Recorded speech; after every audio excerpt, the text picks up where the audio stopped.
Olá, pessoal, começando mais um M, o seu programa de empreendedorismo, marketing e entretenimento aqui no YouTube. Minha amiga de bancada, Renata Saraiva, tudo bom? Tudo tranquilo? Estamos mais encolhidos hoje, porém não menos motivados, né? A gente sempre quando formato pocket. Exatamente. Muito motivado. Vai ser um papo bem legal. Muito bem. Nossa convidada de hoje, Samantha Stoffel. Tudo bom, Samantha? Seja bem-vinda ao M. Tudo jóia, graças a Deus. E o seu áudio ficou meio baixinho, hein? Não sei se foi para mim ou foi geral, mas ficou um pouquinho baixinho. Mas vamos lá. Ô, Renata, minha amiga, vamos ao momento YouTube contigo e a gente volta na apresentação da Samantha e começa essa resenha. Maravilha. Pessoal, fica aqui com a gente, compartilha, dá like, aciona o sino, acompanha o M, que hoje, como sempre, a gente tem um papo muito bacana. Muito bem, muito bem. Aproveita também para seguir a gente nas redes sociais, né? Nossas principais, aliás, na rede social hoje, o assunto está quente. Vamos deixar esse momento da audiência, que o negócio está bombando. Bom, vamos lá. A Samantha Stoffel é flamenguista, ou seja, já conheci legal, tá aqui ó, na Flapress. É carioca, mãe de 2 meninos, cursou Direito e se apaixonou por imagem e desde então vem se aprimorando com seus conhecimentos dessa área. Formada pelo SENAC, pela Academia de Imagem e Estilo em consultoria masculina e ainda colorometria pelo Estúdio Imaging. Além disso, é estrategista em imagens através de várias técnicas de visagismo para valorizar sua beleza natural e membro da Federation of Image, Professionals International, esses nomes em inglês assim, às vezes me pegam. Hein? Consultoria de imagem para você mostrar ao mundo a sua melhor versão. Gostei, muito legal. E vou aproveitar e já deixar aqui, pedir para o editor colocar o site, né, da Samantha, que, se eu não me engano, é Samantha Stoffel, Samantha está aí aparecendo na sua telinha, .com. Samantha Stylist. Samantha Stylist? Isso. Ué, aqui está samanthastoffel.com. Não. Samantha Stylist, a gente está no... Rapaz, então tá bom, vamos lá, Samantha Stylist. Eu estou vendo o site aqui, Samantha Stoffel, mas tá tudo certo. Deve convergir, então, os dois. Aqui está samanthastoffel.com, pode botar samanthastylist.com. A gente vai parar no mesmo lugar, e aí vocês vão poder ver coisas interessantes do tipo que possui mais de 180 clientes, né, com parceria constantes, e nos últimos meses ultrapassou a marca dos 2.000 alunos formados em personal organize. Tem um trabalho bem consolidado. Já vamos falar, peraí, um minutinho, só que isso é muito interessante. Você participou de diversos programas em rede nacional, na Globo, matérias exclusivas para o Mais Você, com Ana Maria Braga, encontro com Fátima Bernardes. Na Record TV também realizou várias matérias no programa da Sabrina. Agora sim. Samantha, seja bem-vinda. E deixa eu te perguntar, né, do que se trata, né? A gente estava falando em off, que o pessoal confunde muito quando se fala em consultoria de imagem e estilo, vai logo direto à moda. Do que se trata, de fato, uma consultora de imagem e estilo? Exato. Quando a gente... Primeiro, eu queria agradecer, é uma alegria muito grande estar aqui, um prazer estar falando com duas grandes feras aí do mercado. Nossa, muito bacana. E aí é legal, né? Porque quando a gente fala, quando eu me apresento e eu falo que eu sou consultora de imagem e estilo, todo mundo pensa logo, ela vai falar de moda. E aí todo mundo começa logo a pensar, né? E aí vem um monte de pergunta. Samantha, baixinha pode usar isso? E quem está acima do peso pode usar isso? E não combina com não sei o quê. E aí eu sempre devolvo a resposta e eu digo, pode para quem? Então a gente precisa entender que, na realidade, o bacana da moda é quando ela passa a ser só um instrumento. Né? Então, ela passa a ser um meio e não um fim. Então, a consultoria de imagem, ela começou lá na década de 70, lá, isso veio dos Estados Unidos, essa cultura veio importada de lá, né? E ela chegou aqui no Brasil bem forte na década de 80. E aí, até então, naquela época, era um serviço feito assim, só para gente muito celebridade, né? Político, cantor, artista, nananana. Só que isso veio... Isso se consolidou de uma maneira bacana aqui no Brasil, que as pessoas já entenderam agora que é um tipo de consultoria comum ao dia a dia, ou seja, que todo mundo precisa trabalhar a sua imagem. Então, quando eu tenho uma imagem mais assertiva, quando eu tenho uma imagem mais marcante, quando eu tenho a imagem correta para o nicho que eu estou falando, eu tenho muito mais chance de chegar onde eu quero chegar. Então, consultoria de imagem é isso, é levar você aonde você quer chegar e abrir as portas que você tanto batalha na sua vida. E pode ser vendas, e pode ser o que você quiser, porque na realidade todo mundo precisa de imagem, né? Se a gente for entender bem, esse é um produto que 100% das pessoas usam, né? Porque ninguém sai por aí sem roupa, não é? Então, a gente espera que não, né? A gente espera que não. É? Às vezes aparece uns malucos em algum lugar e fazendo isso. Mas aí o melhor da história toda é quando você consegue, então, juntar as melhores coisas. Na realidade, descobrir a sua cor e o seu estilo. Pronto. E aí é 100% certo. Samantha, me chamou a atenção na tua biografia, porque você fala sobre estilo para homens. E geralmente a gente associa essa preocupação com as mulheres, né? Sim. Então, conta um pouquinho como é que veio, porque, primeiro, tem uma ênfase mesmo para homens, como veio isso e qual é a diferença entre os clientes homens e mulheres? Bacana, boa pergunta. E aí é muito engraçado. Na realidade, a consultoria masculina nasceu dos esposos, né, que ficavam só olhando o serviço que as esposas passavam e dessa crescente descoberta do homem por essa coisa da imagem, né? Eu não sei onde você mora. Onde você mora aqui, Renata? Eu moro em São Paulo. Bacana, já morei no Jabaquara. Você mora em que bairro em São Paulo? Eu moro no Itaim, mas a família do meu marido é do Jabaquara, eu conheço bem. Bacana. Então, pois é, no Itaim é um bairro muito legal, né? E aí, se a gente dar uma volta ali de básica, assim, pelo Itaim, você pode contar bastante barbearias bacanas, né? Bastante. Mas teve uma onda, né? Cresceu, o negócio tá legal. Só que se a gente fosse voltar no túnel do tempo e voltasse isso para 10 anos atrás, acho que você contava umas 2 ou 3, né? Você tinha aquela bem tradicional. E aí o homem entendeu isso, a importância da imagem. Na realidade, isso veio com os executivos, né? Quando eles perceberam que quanto mais imagem, uma imagem mais assertiva eles tinham, mais resultado isso impactava no negócio deles. E o homem começou a se cuidar mais, né? E aí perdeu-se muito aquele jargão antigo, isso não é coisa de homem, né? Que não, o homem também se cuida. E aí, então, na realidade, eu percebi esse grande nicho, né? Essa necessidade, né? Tudo começou assim, na realidade, com o marido de uma cliente minha, que ela falou, do Maurílio você não faz não, né? Porque ninguém dá jeito nesse menino, olha, não aguento mais falar isso com ele. E aí ele falou, não, realmente, olha, eu já perdi uma oportunidade de ser promovido no meu trabalho e eu estou um pouco perdido mesmo, nem minha esposa tem paciência de sair comigo. E aí eu não sei muito o que usar e tal. E aí comecei assim, fazendo, me aperfeiçoei, fiz um curso, né? E é um público, é um nicho muito bacana de trabalhar, né? O homem, ele é muito tranquilo, né? E muito objetivo. E, então, assim, é legal, porque a gente sai, o marido, o cliente, né? A esposa, e a gente, às vezes, consegue fazer compra, e isso é muito legal. Então, a gente só monta look, mas isso é um público que tem crescido muito ultimamente. Graças a Deus. Legal. Muito legal. E o homem ele é mais exigente que a mulher, porque a mulher a gente sabe que já, né, tem está sempre à nossa frente, né? Não tem jeito, está sempre à nossa frente. Jeito. O homem, geralmente, eu falo, bom, estou representando aqui, né? Porque eu sou o único homem na bancada. A gente é um pouco mais largado nesse sentido, a gente é mais despojado, eu não sei, estou falando em geral dos meus amigos, do pessoal que conhece. A gente bota uma camisa polo, vai para qualquer lugar, entendeu? Está tudo certo, está tudo bacana. Tem essa coisa assim do homem ser um pouco mais despojado do que as mulheres, ou é só impressão minha? Olha, em geral é mais ou menos por aí, e uma coisa que a gente percebe com muito comum, né? O homem ele não varia muito em cor, né? Então a cor do homem é preto, cinza e azul marinho, acabou. Não é? Cores neutras, né? Em geral. Pois é. É isso o tempo todo. O Sandro está de rosinha ali, a gente combinou todo, sabe? Uma coisa meio rosada hoje.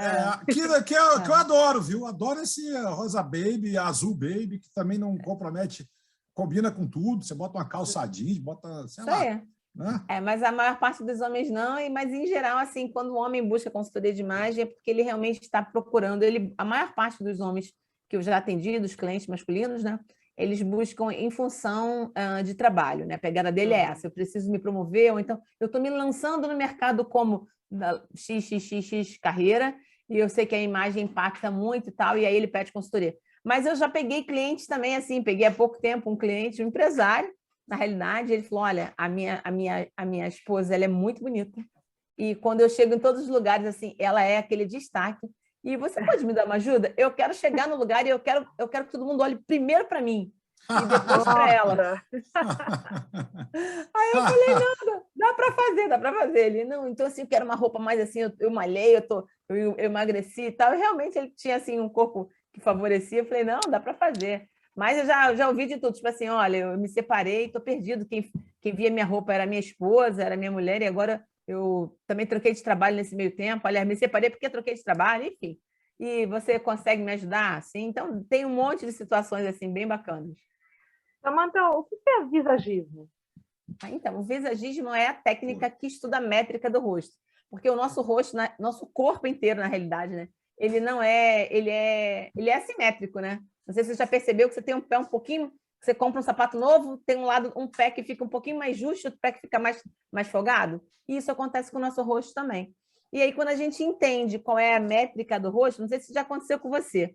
Você vê um corte, né, de cabelo, que é muito comum para mulher, né? Aí você leva a foto, leva a imagem no telefone. Aí você chega no cabelo e você fala assim, eu quero cortar assim, ó. Igual a celebridade tal, eu quero esse corte aqui, whatever, não importa. E aí o cabeleireiro fala, tá, tudo bem, vou fazer. E aí ele corta o cabelo igual, só que, tipo, naquela pessoa ficou lindo, mas em você ficou assim, mais ou menos, minha boca? Comigo isso aconteceu várias vezes. Pronto, é porque naquela época eu não sabia qual era o modelo do meu rosto. Então, a gente descobrindo que existem vários tipos de rosto, assim como a consultoria de imagem, a gente descobre, né, os tipos de corpos, né, mais ou menos, né, o que a gente consegue adaptar ou não, o visagismo ele estuda isso. Então, quando eu entendo a métrica do seu rosto, eu vou dizer, seu rosto é mais arredondado, seu rosto é mais quadradinho, seu rosto é mais retangular. Então, para você que tem rosto assim, assim, assim, melhor óculos seria esse. Melhor chapéu, melhor, enfim, óculos de sol, de óculos normal, de grau, né? Enfim, então, o visagismo ele estuda isso, essa métrica do rosto. Legal. Muito interessante. A gente está falando, eu posso estar enganado, Samantha, me corrige, por favor.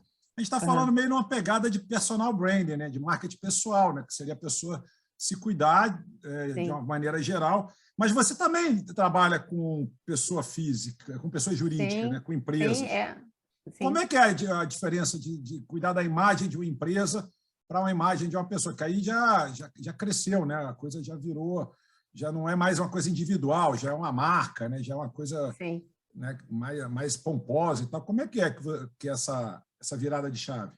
Sim, e é engraçado que quando a gente fala exatamente isso, né? Quando a gente fala de consultoria de imagem para pessoa física, eu estou trabalhando justamente isso, esse branding pessoal, né? Aquilo que a tua imagem impacta. E se a gente entende que você é a sua marca, nossa, a sua imagem impacta muito, né? Porque, na realidade, a gente sabe que marca é diferente de reputação, né? E, na realidade, quando as pessoas veem a sua marca, isso está envolvido no que é a sua reputação, o que as pessoas falam de você, né? Então, como as pessoas te veem, na realidade. E aí, quando a gente trabalha pessoa jurídica, é um grande desafio, porque imagina a gente trazer para dentro de um corpo que é misto, onde várias pessoas têm biotipos diferentes, têm estilos diferentes, mas que tudo, na realidade, precise representar a marca da PJ, da empresa, né? Então, sempre é um desafio, é muito bacana, e às vezes a empresa precisa de uniforme, às vezes ela não precisa de uniforme, né? Às vezes ela precisa só de um dress code. Então, se a gente conhecer mais ou menos qual seria a logo, qual seria o nicho e qual é o objetivo de comunicação, né, dessa empresa com o público-alvo dela, nossa, a gente consegue fazer um monte de coisa. E assim, é muito legal. E essa coisa do dress code, como é que normalmente é aceito pelas próprias pessoas, né? Porque, de certa forma, é bacana, mas, por outro lado, impõe, eventualmente, dependendo da empresa, pode impor alguns limites, né? De vestimenta, eu tive cliente, eu trabalho com imagem corporativa mesmo, né? Da empresa. Eu tive cliente que obrigava as moças do atendimento ao público usar o cabelo preso, como o meu está agora, né? Então, assim, é um certo limite. Então, assim, como é que é essa coisa das pessoas dentro desse contexto corporativo, vamos dizer? Como eu disse, é um desafio. E todo desafio é uma coisa bacana. Eu, particularmente, eu gosto de desafio. Sou uma pessoa muito competitiva. E aí, o que acontece? A gente precisa entender, como eu falei, né, o segmento que a empresa está e qual é o desejo de imagem que a liderança quer. Só que aí a gente também tem uma contrapartida, né? A gente também envolveu os funcionários, né? E aí a gente tenta chegar nesse meio senso, né? Para não engessar. Eu acho que o melhor do dress code é a gente entender como é que a gente pode deixar todo mundo com estilo, transportando a linguagem da marca, né, o objetivo, o conceito de imagem daquela empresa, mas sem engessar, né? Então, isso é legal. Assim, às vezes, quando a empresa pede esse cabelo preso, aí a maior parte não é dress code, aí já é uniforme mesmo. Dificilmente, quando a empresa pede, é tão, digamos, é bem mais rígida, né? Nesse tocante de acessórios, de cabelo preso e tal, e aí já entra uniforme, essa uniformização. Às vezes, na uniformização, é mais difícil o colaborador entender. Mas aí eu sempre entro na palestra falando o seguinte, os benefícios que esse uniforme traz para você, que é colaborador. E aí eu sempre começo, aquela história, né, do copo meio cheio, né, meio cheio, meio vazio, e aí eu gosto de mostrar esse outro lado, né? O como para o funcionário, isso é bacana. Eu fiz um trabalho numa empresa e depois sempre fica o contato, né? E depois, pouco tempo depois, eu estava conversando com uma das diretoras e ela estava me contando um caso que tinha acontecido, né? A gente implementou o uniforme lá e um dia a menina desceu, né, no centro do Rio de Janeiro, ali na Presidente Vargas e tal, é muita rua e tal, muito carro. E nesse dia ela desceu, tipo, de crachá e com o cartão do banco para almoçar. Tipo assim, vou almoçar rapidinho, vou sacar dinheiro, que hoje eu não quero, tô com muitas coisas para fazer na empresa. E aí, nesse que eu vou descer para almoçar, a menina tinha sido atropelada. Eita! E aí, nesse que ela foi atropelada, o crachá dela voou. E só tinha o cartão do banco, mais óbvio que na pressa ninguém ficou mexendo em bolso da pessoa, né?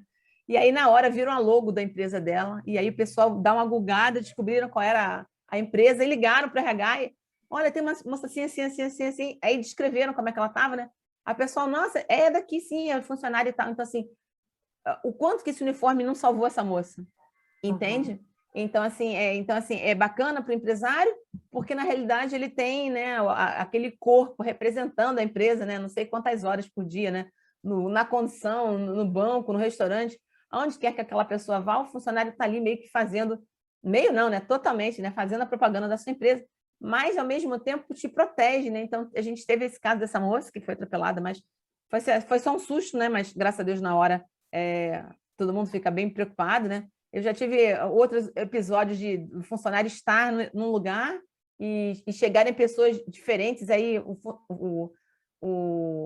a pessoa de segurança fechar o lugar, mas aí viram, não, vocês são funcionários, vocês entram. Então, assim, como na realidade o funcionário, como isso protege o funcionário. E inúmeros outros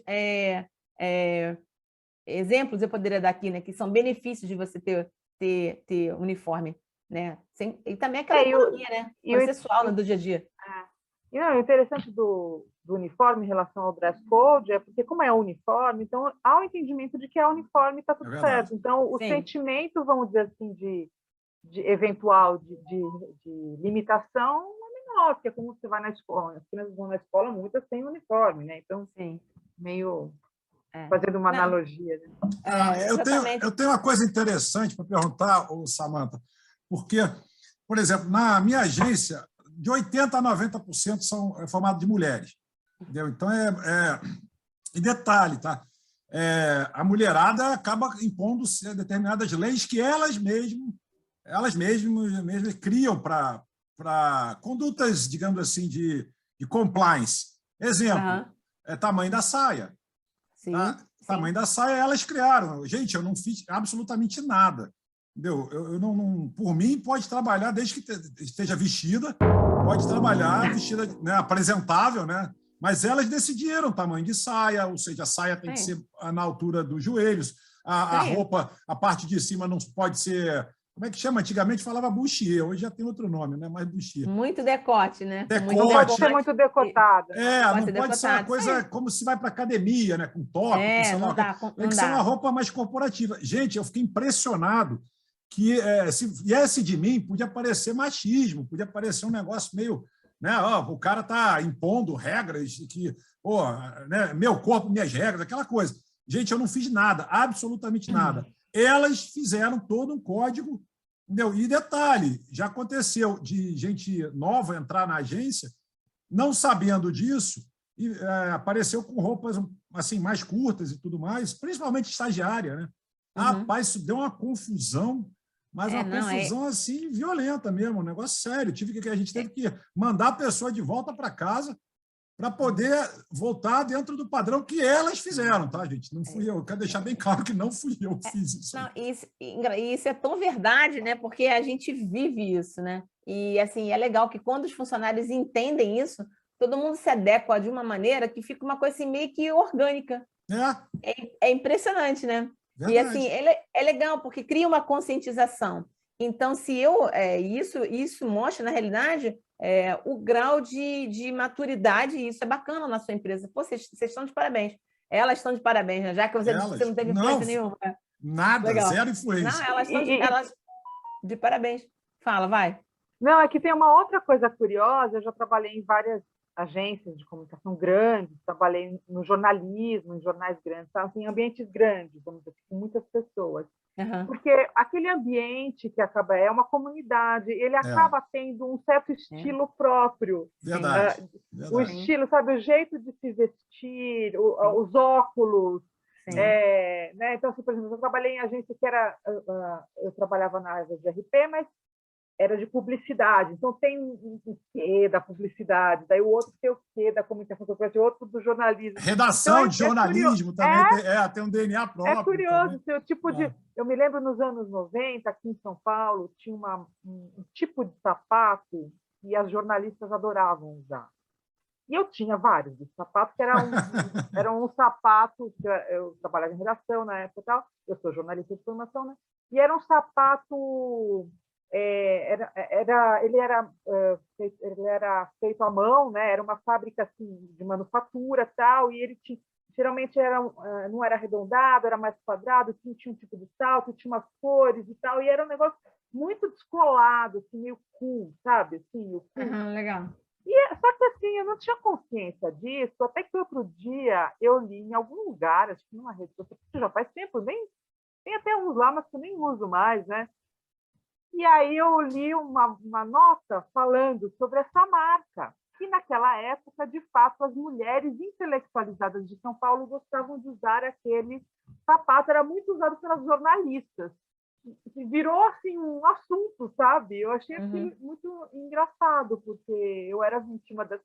Vítima não, eu fazia parte dessa situação. Era do clã, total. Era do clã. Não, é isso aí, é engraçado, né? A roupa, ela tem esse poder, né? Como ela pode aproximar ou pode simplesmente repelir. Então, a imagem que a gente comunica, ela é muito importante. Então, a gente consegue... Isso a gente não faz só com a roupa, né?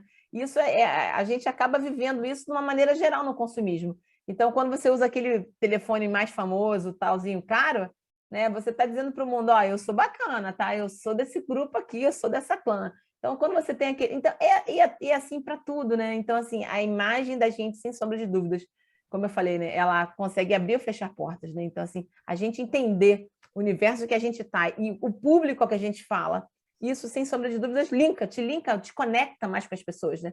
E a gente sabe que hoje em dia não, né? E sempre, né? Na realidade, você vende a ideia, né? Você vende o objeto de desejo, né? Então, se você não se comunica, né? Com aquele teu público-alvo, se você não tem conexão, então você vai ter mais dificuldade de chegar, de ser inserido, ou de vender, enfim, ou de estar naquele meio, né? Então, isso é bem verdade mesmo.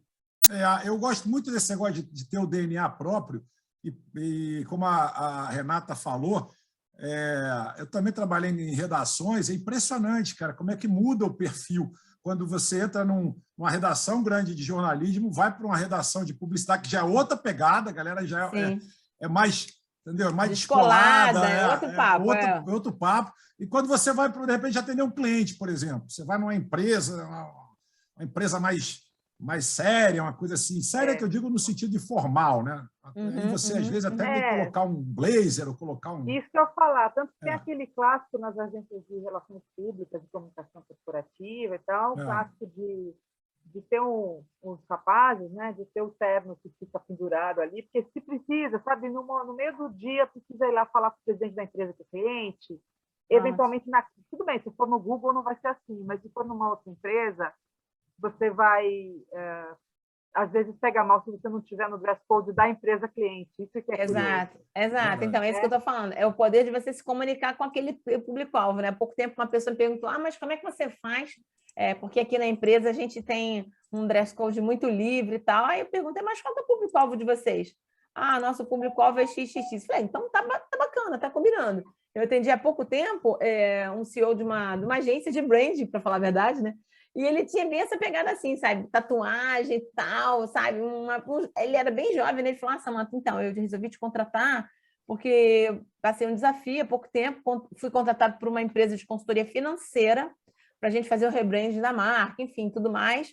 E aí era engraçado que, como o dono da empresa me conhecia, quando eu ia nas reuniões de diretoria, eu chegava lá, dava 1000 ideias, né? E aí só o presidente da empresa que comprava as minhas ideias.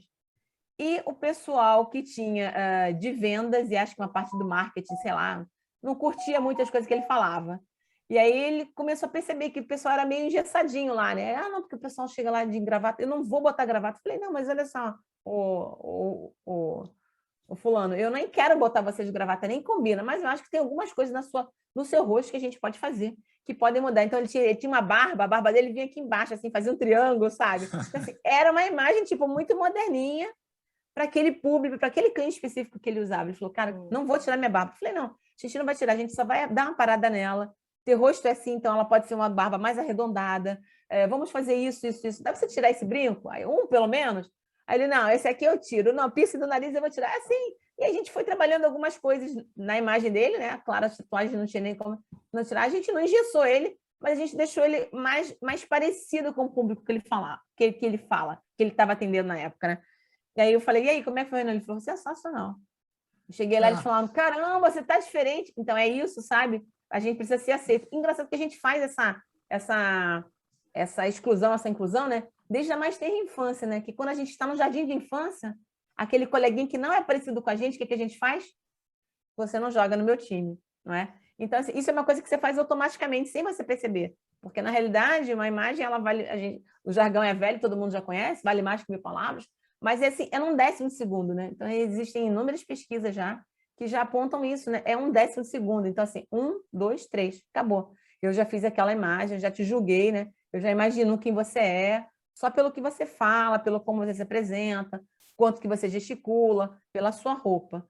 E aí, então, assim, a gente não prestar muita atenção nesse 55% que é não verbal, poxa, isso é muito importante. Eu escutei esses dias alguém falando que dificilmente você vai ter a primeira chance na segunda chance, uma coisa mais ou menos desse tipo. Exatamente. O primeiro impacto, né? A primeira impressão. Um estudo que fala isso, né? Depois da a primeira impressão a gente já sabe, que fica. E se você, por acaso, tiver a sorte de não ter ido bem no primeiro encontro, você vai precisar de mais 38 vezes para a pessoa desfazer aquela primeira imagem que ela teve de você. Então, daí a importância desse teu primeiro impacto, né? Então, naquela hora que você abre a tela do Zoom, naquela hora que você abre a porta e se apresenta para as pessoas, ou até você nem fala, como eu falei, né? Existe um psicólogo, Albert Marbaia, e ele fez um teorema em 1943, né? Depois de estudar 20 anos de psicologia aplicada, ele descobriu que 55% da nossa comunicação é não verbal. Ou seja, você fala sem falar. Seu corpo fala, né? O que você está vestindo fala. O teu linguajar fala por você. Então, de repente, você abriu a porta e está descendo a escada, mas está todo mundo já te olhando. Eu acho muito legal. Agora, uma coisa que, para homens, eu entendo pela história, né? A história responde isso, mas eu não entendo pelo bom senso. A gente importou da Europa esse negócio de terno. Pô, gente, pelo amor de Deus, um país sul-americano, tropical. Né? O terno aqui chega a ser uma agressão. Tudo bem que né, fica legal e tudo mais, mas pô, você está falando a gente importou isso da Europa, aí chega aqui. Pô, desde a época do Império, sei lá, o pessoal sua com aquelas roupas, e se eu boto um terno, eu já trabalhei muitos anos aqui no centro da cidade, lá no centro, que eu não estou no centro agora, mas trabalhei muitos anos no centro da cidade. Cara, aquilo ali, sol do meio-dia, 1h da tarde, com terno, entendeu? Porra, você não nem cozinha, você frita. Entendeu? Era impressionante. Você tinha que ter outros ternos dentro do escritório para poder trocar, gente, porque você suava, mas suava de marcar o terno. Demais, né? Sim, é uma coisa muito louca. Inclusive, aí fica até deselegante, perde sentido até da coisa. Exatamente. Mas, na realidade... Exatamente. Agora eu vou fazer quero fazer... Desculpa. Nada, imagina. Vai lá, Renata, vai lá. Não, eu quero fazer uma provocação, porque a gente estava falando sobre isso, de ter eventualmente um dress code que que dialoga com a sua interface, seu público-alvo, e você citou o rapaz que é a barba e tal, né? Só que, assim, eu já vivi esse tipo de situação, né? De ser uma líder dentro de uma empresa, onde as pessoas tinham interface com o cliente e tal, e tinha uma grande diversidade de... O dress code já era meio parecido entre si, mas eram dress codes, vamos dizer assim... Mais fluido. E até provocativo em algumas, sabe, em algumas questões, em termos de tatuagem, de piercing, de barbas, de coisas assim, né? Sim. Então, assim, nessa discussão bem atual da diversidade nas empresas, onde a gente está discutindo outras questões, né, que é a questão de raça, de gênero, etc., etc., até que ponto o estilo, né, não se encaixaria um pouco nesse entendimento da diversidade, vamos dizer assim, entendeu? A minha provocação. Claro, lógico. Então, é aí que o dress code realmente entra, quando a gente consegue entender qual é o objetivo de imagem da empresa e para quem aquela empresa fala. Tem uma marca muito famosa de óculos que eles só contratam justamente gente que tem bem esse perfil. Cabelo colorido, senta as tatuagens no corpo e vamos nessa. Um corte de cabelo bem radical. Então, como eu falei, isso depende muito do estilo da empresa, né? Do que ela comunica. Agora, quando a gente tem, por exemplo, essa coisa mais livre, mais fluida, né? De como, por exemplo, uma agência de brand mesmo, no caso, e que cada um tem bem o seu estilo nesse... clientes diferentes entre si, né? Exatamente. Tem esse formato, assim, um de cabelo rosa e tal, outro tatuado. Cara, eu acho que isso super combina com o foco da empresa. Mas se, de repente, essa mesma empresa de marketing pega uma conta que é mais robusta, uma empresa que é mais engessada, vai precisar destacar uma pessoa do comercial para ir lá, e aí esse cara do comercial, ou ele vai montar uma persona para atender, se ele não for daquele... Ou ele, de repente, ele é. Mas, em geral, o pessoal do comercial é um pessoal que está muito antenado, né? Em geral, é o pessoal o criativo, né? O criativo que é mais essa coisa assim, vamos lá, meu cabelo é vermelho mesmo, é rosa, é azul, e tá tudo certo, eu tenho tatuagem sim. Então, assim, eu acho que a coisa da tatuagem até hoje em dia tá bem menor, né? Tá bem menor do que era antigamente, né? As pessoas estão muito mais suscetíveis a isso e aceitam. Acho que hoje em dia isso já não é mais problema. Já foi no passado, mas acho que hoje em dia isso já não o pessoal nem... Porque hoje o corporativo... diferente é não ter tatuagem. É, isso aí. É quase isso. É, quase isso aí. Gente, eu tenho que parar um pouquinho aqui a resenha para o nosso momento da audiência. O momento da audiência é aquele momento em que a gente prestigia quem prestigia a gente, ou seja, você aí do outro lado da telinha. Então, é o seguinte, o Hype da Internet, pela primeira vez em 1 ano e meio de programa, um pouquinho mais de 1 ano e meio de programa, nós não temos o Hype da Internet política. Hoje o Hype da Internet é o Facebook. Gente, o que aconteceu ontem com o Facebook, Instagram, né, e WhatsApp deixou todo mundo, né, vendido, e todo mundo está falando isso hoje, está assim, salvo um ou outro comentário, a galera está falando, então o pessoal está um pouco revoltos também, está muita gente aí meio revoltos falando assim, num tom às vezes até forte, e os nossos comentários são livres, tá? Então, a Renata já sabe, ou Samanta, se você quiser tecer comentários ou não, ficar à vontade, muitas vezes a gente pula também, tá? Eu prefiro nem comentar, às vezes, para não polemizar mais, né? Mas, assim, de fato, o Facebook aqui está bombando, e a gente tem aqui, para começar, a gente tem aqui o que se sabe até agora, eu não vou nem falar porque tanta gente mandou isso para a gente, não vou falar de nomes agora, porque são tantos os nomes que falaram a mesma coisa, né? Então não adianta citar nome. E aí eu falo o seguinte, por que das instabilidades do WhatsApp, Instagram e Facebook? E aí diz que isso, no mundo inteiro teve dificuldade para acessar. Todo mundo que assiste o programa sabe que o programa é gravado, né? Então estamos falando no day after do que aconteceu, né, na terça-feira. Isso aconteceu ontem, segunda-feira, dia 4 de outubro. E aí diz o seguinte, o site Down Detector, que monitora o funcionamento dos principais serviços online, começou a notificar um aumento significativo de reclamações por volta de 12h30, horário de Brasília. Pouco tempo depois, o termo WhatsApp tornou-se um dos assuntos mais comentados no Twitter. E aí diz a reação, né, dos internautas, o que o Facebook disse até o momento confirmou que os usuários estão tendo dificuldades para acessar suas plataformas. E ele diz que estava tomando providências, mas até então, até agora, horário dessa gravação, ninguém do Facebook diz o real motivo, né, o que aconteceu de verdade. Ninguém falou nada, isso aqui todo mundo pergunta. Pergunta também se outras redes caíram, e a gente apurou que o Telegram, por exemplo, caiu, mas deve ter sido porque também a procura foi muito grande, eles não estavam esperando, eu acredito que foi isso. Né? E diz aqui que esse Down Detector também apontou dificuldades de acesso no Snapchat, TikTok, Twitter, LinkedIn e plataformas do Google. E aí algumas pessoas perguntam, e o que fazer sem o WhatsApp? Bom, aí a gente viveu anos 90, né, gente? Quem viveu anos 90 sabe o que fazer, né? Vai para o SMS, pega o telefone e fala, porque gente, o celular é para falar, não é só para ficar digitando. Inspira para mandar por e-mail, né? Manda por e-mail e por aí vai. E aqui tem uma muito engraçada, daí eu não vou deixar passar, isso que é muito engraçado. Apesar de ter cunho político, o Marcelo manda para a gente o seguinte: estou até surpreso. Até agora não colocaram a culpa no Bolsonaro. Boa. Não, e você falou tudo. Manda para o e-mail e liga. E aí, recebeu? Recebeu? Tudo certo? Bom, enfim, o pessoal está falando demais, mas demais mesmo. Eu vou tentar tirar aqui algumas coisas que não se refere no caso, ao que aconteceu ontem, né, do Facebook. Aqui é interessante. O Luiz, que participa muito aqui do programa, ele diz o seguinte: em nenhum momento da história as pessoas que forçaram os outros a obedecerem eram os mocinhos. E aí ele engata falando da imprensa. A gente já teve essa discussão aqui em alguns programas. Ele fala que a imprensa ainda não entendeu que o jogo mudou. E aí ele cita, por exemplo, a CNN e o caso versus Alexandre Garcia, com o caso da demissão do Alexandre Garcia. E ele aponta, por exemplo, que a CNN tem 1.385.307 seguidores.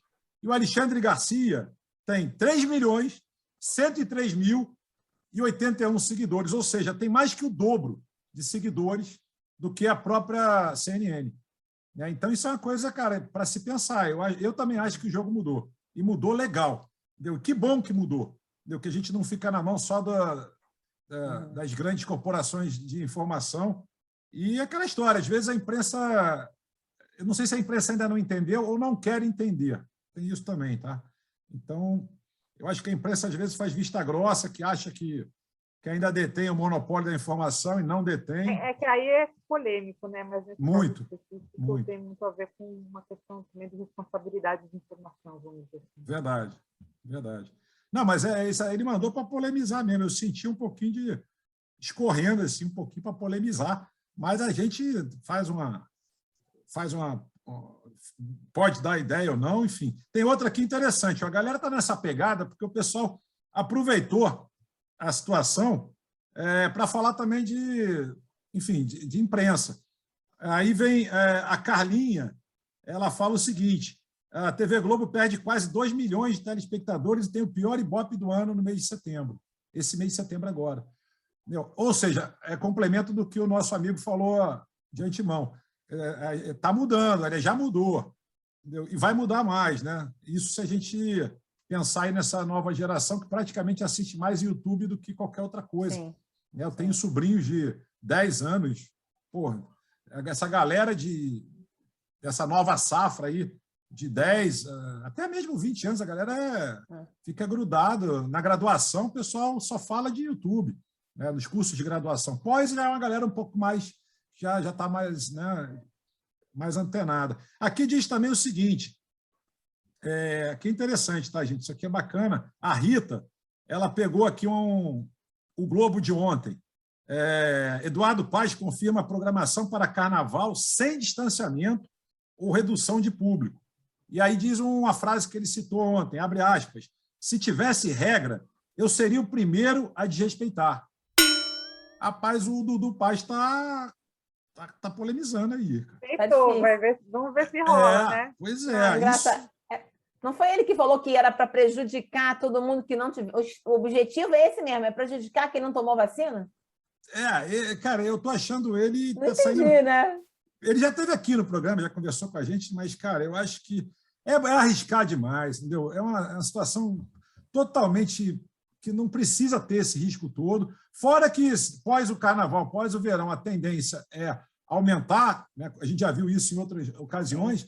Na própria Europa, após o verão europeu, também aumenta o número de casos. Quer dizer, eu acho que ele joga com o capital dele político por água abaixo, porque aí aumenta o número de casos. A culpa vai ser de quem? Não vai ser do Bolsonaro. O Bolsonaro não está nem aí para o carnaval aqui no Rio de Janeiro. Isso não é um assunto da alçada federal.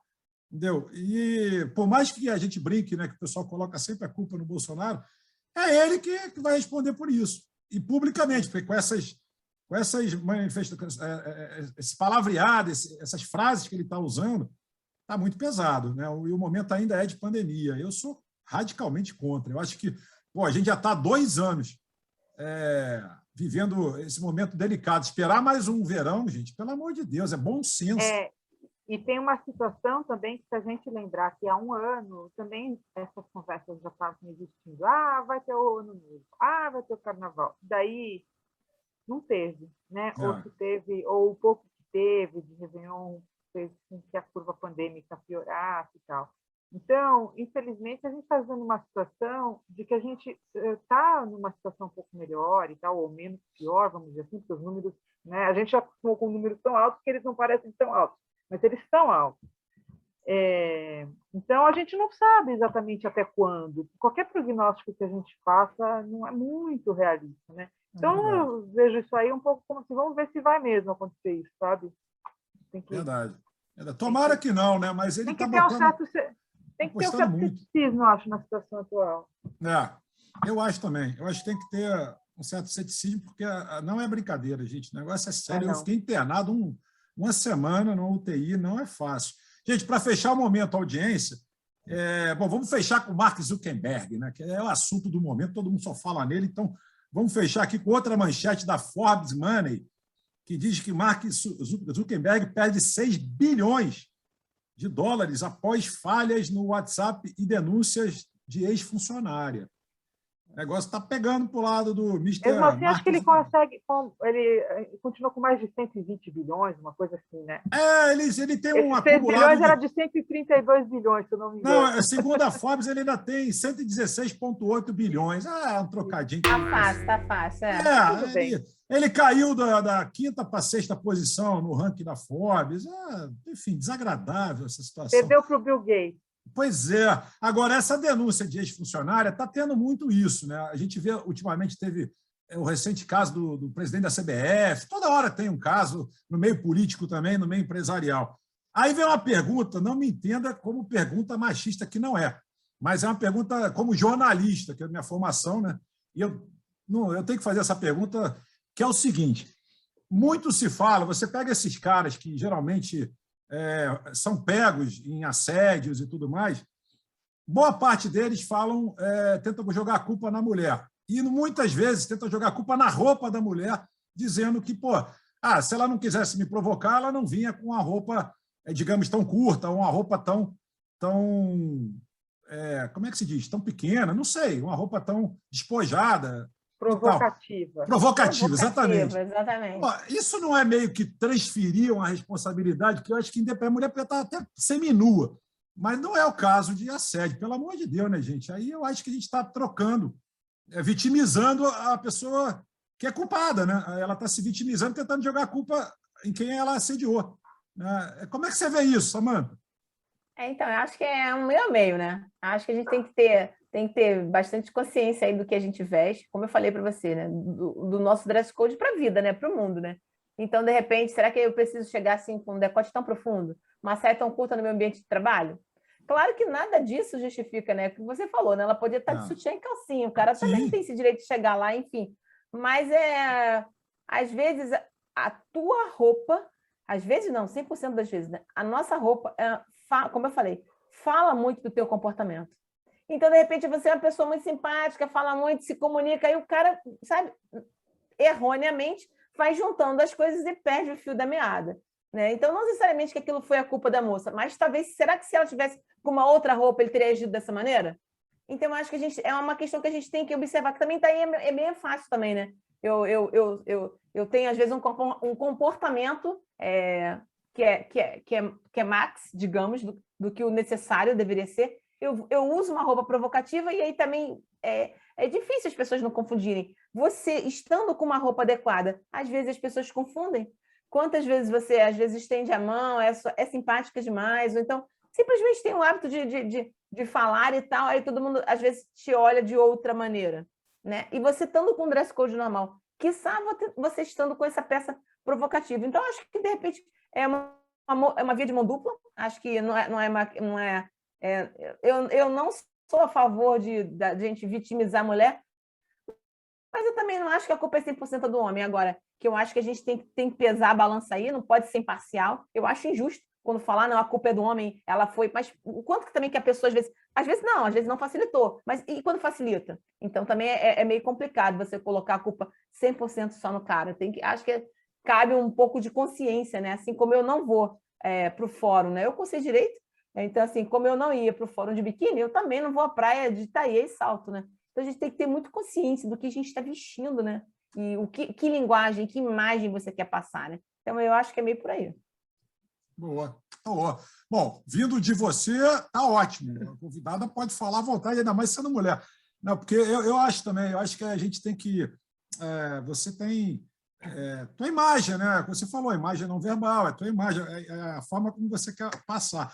Vamos falar dos seus cursos. Pô, mais de 2.000 alunos formados, o Samantha. É muita gente formada. Como é que funciona seus cursos e para quem que é? Qual o público-alvo do curso? Legal. Eu fui consultora, fui personal organizer, né, durante mais de 10 anos, e aí eu já formei esse pessoal todo e fazia aulas presenciais, né, em boa parte dos estados. Eu viajei muito, né, eu morei em São Paulo na época, e você acaba fazendo laços, né, voltei para o Rio, mas então eu dei aula em São Paulo, em Belo Horizonte eu fui só 2 vezes, mas em São Paulo eu ia 2 vezes por ano, no Sul, no Norte, no Nordeste, para falar a verdade, né? Então, assim, dava bastante aula e eu tenho uma plataforma, né? Esse curso é um curso para quem quer aprender a se organizar. Organizar a própria casa, organizar a vida, a roupa do armário, enfim, organizar.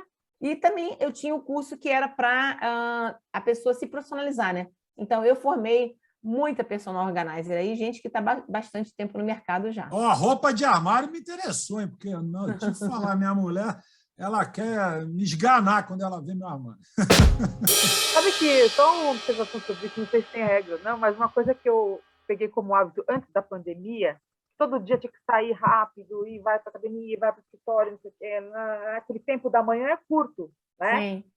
Então, eu comecei, eu saquei que eu me organizava melhor se eu separasse as roupas no armário por cor. Boa. Porque aí, na noite anterior, eu mais ou menos eu já sabia para que lado de cor eu ia, né? Claro que daí estava separado calça, de camisa, de saia, de vestido, etc., mas por cor, né? Então, eu era mais rápida, sabe? Porque todo dia você tem que se vestir, daí tem o dress code da empresa, aí aquela coisa toda, né? Eu não sei se é uma regra ou não, mas... Não, isso é muito bom, sim, sem sombra de dúvidas. E essa também é uma das propostas da consultoria de imagem, né? Quer se arrumar em 5 minutos todo dia? Pronto, consultoria de imagem para você. Porque imagina você não precisar pensar, os looks já estarem lá montados, você economizar dinheiro, não comprar errado, porque uma das maiores facilidades que a consultoria de imagem tem é essa, é trazer as duas coisas, né? É entender quem você é, como é seu corpo e as cores que ficam melhor para você. É a tal famosa paleta de cores. Você já fez, Renata? Não. Não? Então é muito legal. Vou mostrar a minha para vocês. É muito fácil. É como se fosse um Pantone, pessoal. Olha só. Então, muita cor. São mais de 79 cores. É muita cor. Então, quando eu conheço quais são as minhas melhores cores, cara, eu me visto muito mais rápido. O meu guarda-roupa, ele fica mais inteligente, porque eu paro de comprar o que não combina comigo. E aí eu consigo... E como todas as minhas roupas, teoricamente, estão dentro da minha paleta de cor, tudo se combina, tudo fala entre si. Então, é muito mais fácil. Mas deixa eu fazer uma... não, exatamente. A gente ia falar a mesma pergunta, a gente fez igual. Eu estou louco para saber isso. A gente perguntou junto. Eu vou falar uma coisa. Por exemplo, amarelo. A minha esposa fala que eu não fico bem de amarelo. Como é que ela sabe que eu não fico bem de amarelo? Então, existe um teste muito fácil. A gente faz... o teste tem várias etapas, né? E a primeira etapa, logo que a gente consegue identificar, é se você fica bem de peles, de cores quentes ou frias. Então, a cor, na realidade, ela tem 3 dimensões. Ela tem a profundidade, a intensidade e ela tem a coisa que a gente descobre se a sua pele é quente ou fria, a temperatura da pele, é o que a gente chama de chip. Então, eu consigo descobrir se você fica bem de cores quentes ou de cores frias. Então, não é que você fica bem de amarelo, existem vários tipos de amarelo. Vou mostrar, tipo, os amarelos que são na minha cartela. A minha paleta é uma paleta quente. Olha só. Não sei o quanto que dá para ver, ó. Tá dando para ver. Sim. Tá dando para ver. Pronto. Então, assim, eu fico bem desse tipo de amarelos.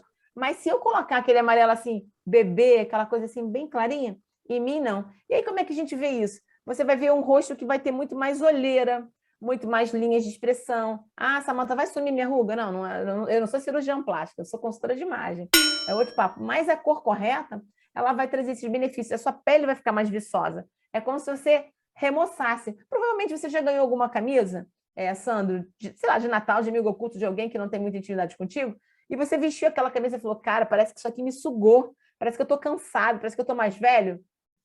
Provavelmente aquela cor não fica bem pro seu tom. Samanta, eu ganhei 2 camisas, por isso que eu estou te falando também, porque eu ganhei 2 camisas. Eu ganhei a camisa, 2 camisas da seleção brasileira, para assistir jogo que eu adoro. Eu sou flamenguista, gosto de botar o manto sagrado, essas coisas. Manto sagrado, saquei. Adoro. Mas assim, aí a camisa número 1 da seleção é amarela e a número 2 é azul. Eu fico muito melhor na azul do que na amarela. E a amarela é seleção, aquele amarelão. Então, sua esposa tem razão. Tá vendo? Pois é, cara, eu não discuto, eu já até estou dando a camisa amarela para um amigo, que eu vou ficar com azul, fim de papo, eu não quero... Agora, outro dia eu fiz um curso de automaquiagem e a maquiadora me falou uma coisa, que eu tenho a pele branca e o meu cabelo é preto. Então, esse contraste fica legal com cores do tipo um azul turquesa, um verde, um rosa, um vermelho. E a minha irmã, que é arquiteta, sempre fala que você precisa ter umas camisas azuis, turquesa, as mesmas cores que a maquiadora falou, sabe? Eu falei, sabe que ela vai ver que tem, deve ter a ver, tem a ver isso? Sim, tem muito. Então, aí o que acontece? Ó, no seu caso, Renata, você tem uma pele branca e um cabelo bem escuro, ou seja, o seu contraste é bem alto. Se a gente colocasse, por exemplo, se existisse uma régua das cores, eu diria que a branca seria o quê? A primeira cor, né? E a preta?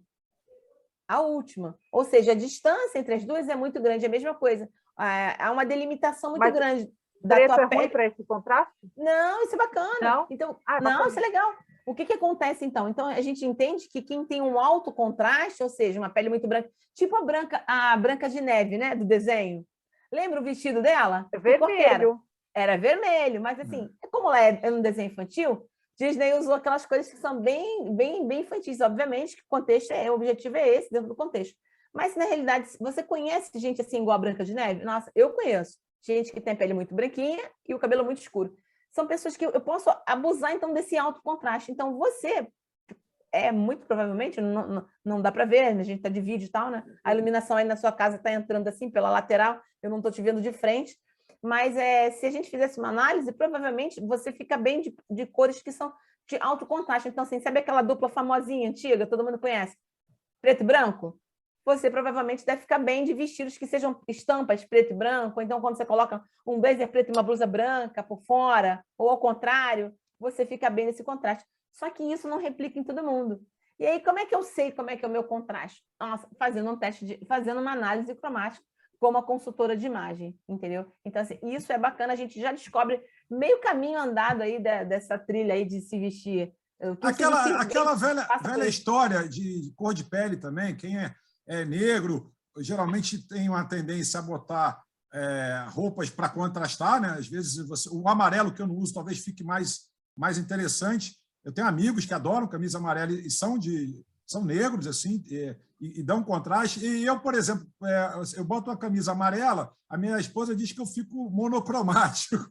Então, mas eu vou dizer para você, Sandro, isso é mito, tá? É mito? Então, é mito. Eu sou leigo no assunto. Uma parte é. Então, assim, existem pessoas de pele negra que a temperatura da pele delas é fria. Então, nem todo negro fica bem de amarelão. Tem negro que fica bem de azul. Sim. Daquele azul aquele azul, que não é azul marinho, né? Existem umas cores universais também, tipo azul marinho, rosa goiaba, marsala, são cores verde garrafa, off-white. essas 5 cores que eu lembrei que eu estou falando agora são cores universais, vão ficar bem em todo mundo, vai ficar bem em quem tem pele quente e em quem tem pele fria. Mas, por exemplo, um coral, um salmão, não vai ficar bem em quem tem pele fria. Vai trazer assim, aqui vai ficar mais preto, vai trazer um sombreado aqui para o buço, vai ressaltar a olheira, vai marcar mais o rosto da pessoa. Nitidamente visível, ponto. Tipo, você quer ver? A gente pega a Gisele Bündchen, ela é muito branca, né? Ela tem olhos que cor, você lembra? Olhos Verde, claros, né? Claro, exatamente. Aí você fala, nossa, ela é típica beleza europeia, não é isso? Pois é, a pele dela é quente. Ela não fica bem. Mas o que define o quente e o frio? É uma textura? Não. Uma cor? Não define, é um combinado de coisas da tua própria pele, só que a gente só descobre fazendo análise cromática. Entendeu? Eu sei porque a gente já estuda, né? Já está tão acostumada, né? Algumas celebridades a gente acaba estudando, é interessante a gente colocar. Quando eu vou em palestras, assim, quando eu vou fazer workshops em empresas, e às vezes o tema é esse, aí eu coloco, né? E aí, mas eu boto sem falar, e aí depois eu mostro o comparativo dela com uma cor e ela com a outra. Quer dizer, uma morena bonita, Anitta. Você fala, nossa, a Anitta é morena, né? Todo mundo sabe, a Anitta é morena, a Anitta é morena. Depois você dá uma bugada e você olha aí, Anitta de laranja. E assim, você vai ver como ela fica mal de laranja. A cor parece que suga ela. E ela, assim, tá bonita, tipo, sei lá, foi receber o Grammy. Então, assim, ela tá maquiada, ela tá, assim, poderosa. Não é que ela tá, assim, saiu do aeroporto, tá com uma t-shirt, não. Ela tá toda produzida, ela tá montada, e você vê como aquela cor não favorece ela. Não adianta, você pode estar com 1 quilo ali de argamassa na cara. Não tem maquiagem que segure quando aquela tua paleta de cor, quando você não tá usando a tua paleta de cor, não tem. Aí depois você bota Anitta de azul. Cara, ela tá assim linda. Tem fotos até que ela tá assim, tipo, com uma camisa jeans e uma calça jeans. E assim você vê que ela tá com pouquíssima maquiagem, mas parece que ela tá na rua, assim. Parece que iluminou assim, pá, um refletor acendeu nela. Porque essa coisa da cor é muito presente, é muito forte. Então Olha, não tem maquiagem legal. que segura. Rapaz, tem assunto para 2 ou 3 M's no mínimo aqui, porque Com certeza. não é? Renata, você deve estar cheio de perguntas, e eu também estou cheio de perguntas, mas a gente está começando a entrar no final desse M. Você vai ter que voltar, Samantha. Já está convidada no ar a voltar mais vezes, porque, Bacana. nossa, eu ia falar uma coisa agora polêmica para caramba, mas eu resolvi segurar. Fala. Não, eu vou segurar essa para o seu retorno. Essa curiosidade no ar? Vou deixar a curiosidade. Isso é polemizar, e a gente ia estourar há muito tempo, a gente está perto de estourar, está 3 minutos de estourar o tempo. Eu vou segurar essa, mas eu juro para você que na volta, eu já até anotei aqui, vai ser uma das primeiras perguntas, já que vai começar polemizando. E a gente vai rasgando logo. Já vai começar botando o pé na porta, que essa eu segurei para o seu retorno. E eu vou falar o seguinte, chegamos no momento dica de livro, que a gente sempre dá uma dica no finalzinho, a gente fala, às vezes a gente fala a dica de um filme também, se quiser, Netflix, o que for. E como a gente aqui não combina nada, mas hoje, sem querer, no off, eu deixei escapar que tinha um momento dica de livro, então hoje eu assumo que a gente, de certa forma, até combinou um pouquinho esse momento. Esse momento geralmente é de surpresa mesmo. Então vamos lá, já que a gente hoje, quebrando todas as regras do M até o momento, a gente meio que combinou, vamos deixar você começar, Samantha, suas dicas de livro, para a gente começar a encerrar o M de hoje. Bacana, vou dar 2. Vou dar O Poder da Presença, né, com a Amy Cuddy, né, todo mundo dispensa apresentações, né, ela é sensacional. E também vou trazer um basicão, né, que é Glorinha Calil, que é chique, que é se você se interessa pelo assunto e fica preocupado na hora de se vestir e tal, pode ser um bom caminho para você. Boa. Minha amiga Renata Saraiva, contigo. Eu trouxe um livro aqui que é de história, na verdade nem é um lançamento novo, é de 2000, já tem uns 20 anos, que é o Dicionário das Mulheres no Brasil, que é um dicionário mesmo, uma longa pesquisa trazendo mulheres índias, negras, brancas, europeias, escravas, donas de fazendas de todos os tipos da história do Brasil, e ele é ilustrado, né? Então, aqui, além dos verbetes, que tem a biografia dessas mulheres, tem muitas ilustrações do tempo em que era possível fotografar ou então registrar de outra forma. E eu achei legal trazer isso aqui, porque para dar uma olhada de vez em quando, e aqui pode se descobrir muita coisa que talvez tenha a ver com o estilo, né? O estilo dessa mulher brasileira. Então, é isso aí. Ah, legal. Olha, eu vou para um livro mais técnico que chama-se Imagens da Organização, do Gareth Morgan. É um livro muito interessante, é um livro mais pesado, é para quem curte mesmo, que quer se aprofundar. E ele tem um trecho que ele diz o seguinte, para Morgan, lidar com a complexidade das imagens acaba gerando um benefício de se encontrarem novas maneiras, não só de se organizar, mas também de equacionar e resolver problemas organizacionais. O livro é bem interessante, tá, gente? É um livro grosso, é um livro pesado, é um livro bem bacana, é um livro, inclusive, fez parte está até ele aqui na minha mão, fez parte do meu curso de mestrado, é muito interessante. Eu aconselho a editora Atlas, é muito bacana. Então, assim, para quem quer verticalizar o assunto, ele é focado, né, no meio corporativo, mas é muito bacana. Então, fica a dica aí. E, gente, estamos entrando na reta final do M de hoje, né? Lembrando, mais uma vez, para você do outro lado da telinha que já nos conhece, né, seja sempre muito bem-vindo. E para você que está assistindo pela primeira vez o programa, propomos análise e reflexões sempre com muito conteúdo e bom humor. Bom, vamos lá, reta final, Renata, contigo, considerações finais, deixando a nossa convidada encerrar num grande finale depois.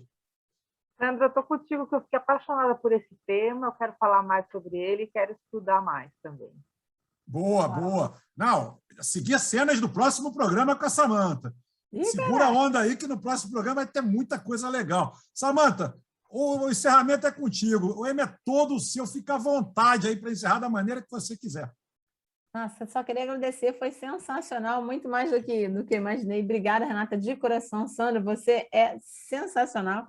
E assim, dizer que é isso aí, as cores facilitam muito e a imagem pode abrir ou fechar portas. E aí, o que a sua imagem proporciona para você? Boa, muito bem. Reflexão. Sensacional. Chegou o momento. Eu já fui contratada por causa de um anel, tá? Olha, eu acredito. Rapaz. Eu acredito. É claro, eu não vou dizer que é só por causa do anel, mas a pessoa, depois que me contratou, falou assim, você veio com um anel aqui que mostrou que você tinha personalidade. Isso aí. Olha, isso que aí. legal. Olha, assim, eu espero que não tenha sido só por isso, mas contribuiu. Não. Olha, Renata, guarda isso aí que a gente vai usar essa observação sua agora do anel na próxima vinda da Samantha. Bom, chegou o momento que eu adoro, quando eu digo mais um programaço. Muito obrigado, Renata. Muito obrigado, Samantha, pela presença. Volte mais vezes. Muito obrigado você do outro lado da telinha. Lembrando que estamos toda semana aqui no M, no YouTube. Valeu, pessoal. Beijos e abraços. Programaço. Tchau. Eu que agradeço. Tchau.